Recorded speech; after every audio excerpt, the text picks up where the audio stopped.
गुरु प्यारी साध संगत जी, राधा स्वामी।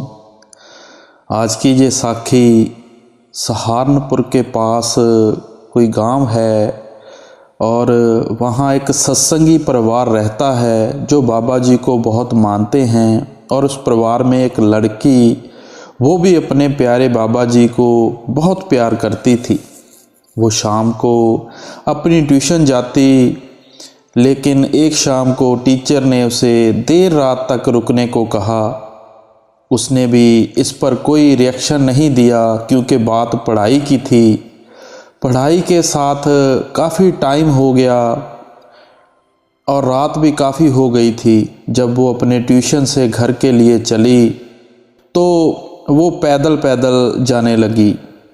रात का वक्त था, इसलिए वह बच्ची थोड़ा डर भी रही थी। लेकिन जब बात प्यार, विश्वास और श्रद्धा की हो तो उसकी ज़ुबान पर सबसे पहले अपने प्यारे सतगुरु का ही नाम आता था। और तब भी यही हुआ, वह अपने प्यारे बाबा जी का नाम लेकर कदम दर कदम आगे बढ़ने लगी और अपने घर की तरफ जाने लगी। थोड़ी दूर पर ही वो गई, एक ऑटो वाले को देखा जो कि उसकी ही ओर आ रहा था, जो कि जल्द ही उसके पास आकर रुका और कहने लगा कि लड़की, तुम इतनी रात को अकेले कहाँ जा रही हो? चलो मैं तुम्हें छोड़ देता हूँ, जहाँ भी तुम्हें जाना है। लेकिन उस बच्ची ने उस ऑटो वाले भाई को मना कर दिया और कहा कि मैं खुद अपने आप चली जाऊँगी। ऑटो वाले ने उसे फिर से जाने के लिए कहा, पर वो लड़की थोड़ा डरने भी लगी क्योंकि वहाँ रास्ते में और कोई भी नहीं था। लेकिन फिर उसने थोड़ी हिम्मत की और ऑटो में बैठ गई। लेकिन साथ ही मन में अंदर से कुछ डर भी था, और इस प्रकार का डर होना लाजमी भी होता है क्योंकि एक तो रात का वक्त और फिर उसका उस रात उसका अकेले घर को जाना। उसे अपनी गलती का भी एहसास हो रहा था कि लेट नाइट नहीं रुकना चाहिए था, लेकिन बेचारी करती भी तो क्या, जो गलती उसने करनी थी वो कर दी। अब इसके बाद में वो फिर क्या कर सकती थी, और ना ही वो किसी से कुछ कह सकती थी। अब तो उसके पास सहारा तो सिर्फ और सिर्फ उस मालिक का ही था। ऑटो वाले ने अपने ऑटो में बिठाया और उसके बताए रास्ते पे चलने लगा। कुछ समय के बाद जब उस बच्ची का स्टॉप आया तो उसने उस ऑटो वाले भाई को रुकने को कहा कि आप यहीं रोक दो, मेरा घर आ गया है। और उसने एक सवारी के हिसाब से पैसे उस ऑटो वाले को देने लगी। इस बात पर वह ऑटो वाला नाराज़ हो गया और कहने लगा कि ये गलत है। एक तो रात का वक्त है, ऊपर से आप इतने कम पैसे दे रहे हो। अगर ज़्यादा नहीं देने तो कम से कम जो 2 सवारी का दिन का किराया है वही दे दो। इस पर उस लड़की ने कहा कि ठीक है, आप थोड़ा सा ज़्यादा ले लो, लेकिन मैं 2 का किराया क्यों दूं? तो इस पर वह ऑटो वाला कहने लगा कि बेटा, एक तो आप वहाँ से 2 लोग आए हो, ऊपर से किराया 1 का दे रहे हो, तो बिल्कुल गलत है। आपके साथ जो दाढ़ी वाले सरदार हैं, इनका किराया कौन देगा? ये तो कुछ बोल नहीं रहे हैं, और मैं कोई मूर्ख नहीं हूँ जो रात में 2 सवारी को लेकर जाऊँ और किराया 1 सवारी का लूँ। आप दोनों का किराया मुझे दो। बस इतना सुनने की देर ही कि दाढ़ी वाले सरदार का किराया कौन देगा, उसकी आँखों से सैलाब आने शुरू हो गए। और उस लड़की ने बिना कुछ बोले एकदम से पैसे निकालकर उस ऑटो वाले को दे दिए। उसका रोना ऑटो वाले की समझ से परे था, लेकिन उस बेचारे को तो ये भी नहीं पता था कि आज वह अपने ऑटो में किसे बिठा कर लाया था।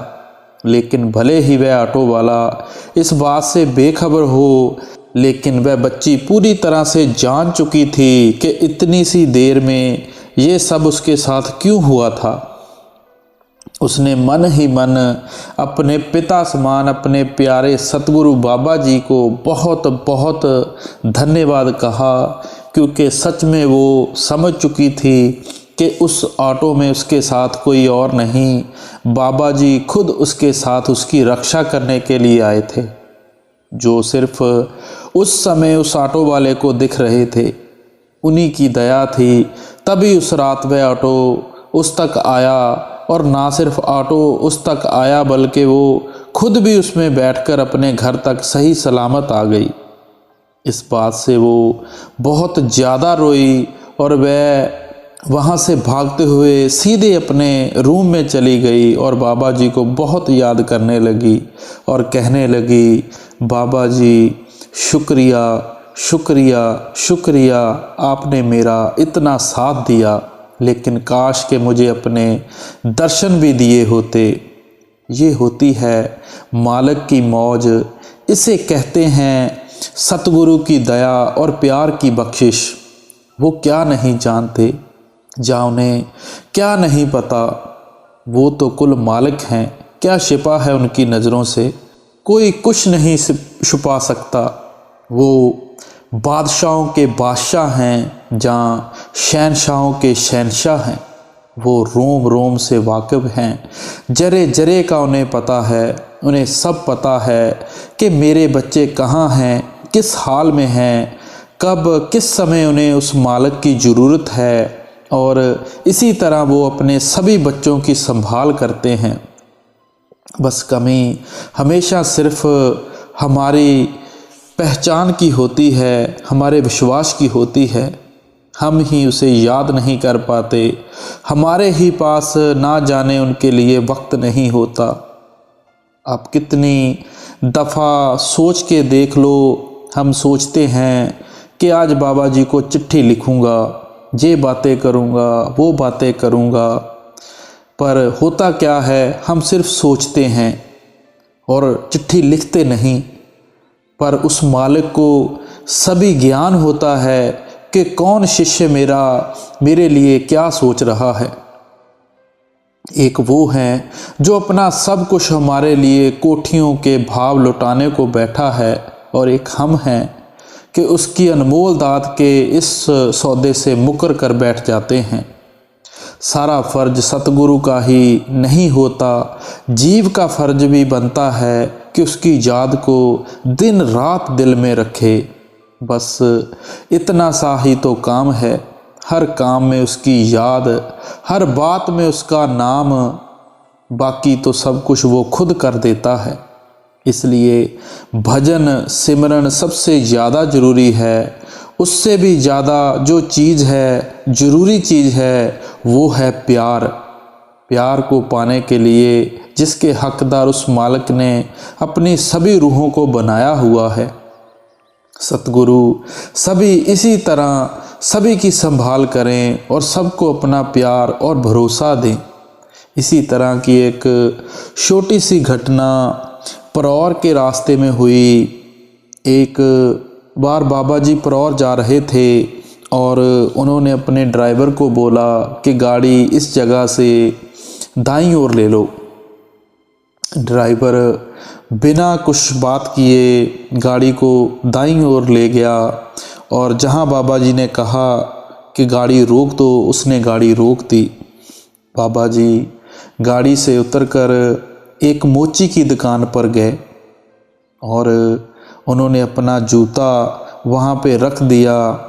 मोची ने बिना सिर उठाए जूता पॉलिश कर दिया।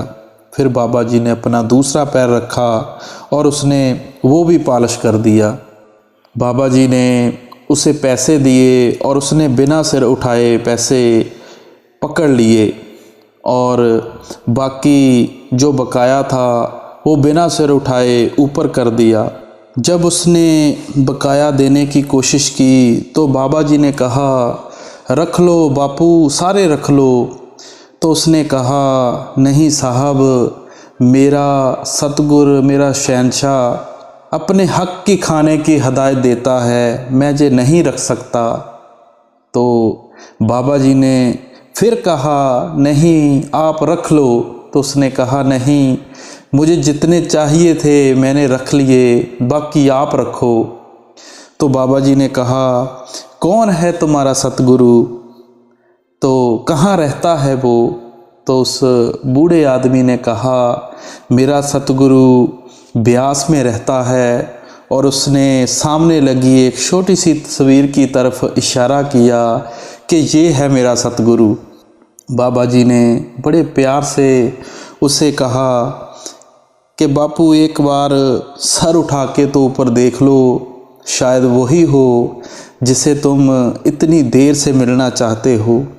जब उस बूढ़े आदमी ने सर उठाया तो उसकी दशा हालत क्या हो सकती है हम सब अंदाज़ा लगा सकते हैं। उसके नेत्रों से आंसू बह रहे थे, वह कुछ ना बोल पाया और अपने प्यारे सतगुरु के गले से सीने से लग गया।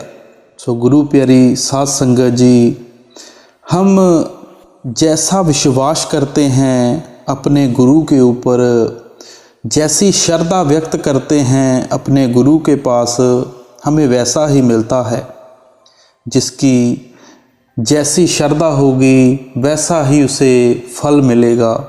सबसे बड़ी चीज़ है प्यार। अगर हम किसी चीज़ से प्यार करते हैं तो हमें रात को स्वप्न भी उसी के आते हैं। अगर हम धन दौलत को प्यार करेंगे और अपने पुत्रों को प्यार करेंगे, अपनी संतान को प्यार करेंगे, जिस भी चीज़ को हम प्यार करेंगे हमें वही मोह की तरफ ले जाएगा। मगर सच्ची बात यह है कि अगर हम प्यार इश्क अपने गुरु से करेंगे तो गुरु हमें किस तरह किन किन मुसीबतों से बचाएगा हमें खुद पता नहीं चलेगा। और वो गुरु, वो शहंशाह हर वक्त अपने प्यारे के साथ रहता है। जब वो मुसीबत में हो तो शिष्य अपने गुरु को याद करता है और गुरु अपने शिष्य का साथ कभी नहीं छोड़ता। हम दुनिया से मांगते हैं, दुनिया की पावर को यूज़ करते हैं, पर मुसीबत के वक्त कोई हमारे पास नहीं आता। अगर कोई पास आता है तो वो है हमारा सतगुरु, हमारा परमात्मा। इसलिए गुरु प्यारी साध संगत जी, आज की जो साखियाँ थीं, ये दोनों साखियाँ एक सच्ची घटना पर आधारित हैं जो मैंने किसी से सुनी थी, वही आज आपके सन्मुख पेश की हैं। मेरा मकसद सिर्फ यह है कि हम भी गुरु से प्यार करें।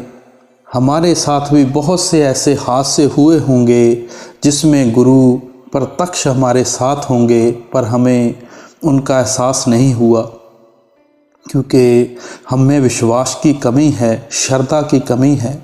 इसलिए अपना पूरा प्यार और विश्वास गुरु पर बनाएं।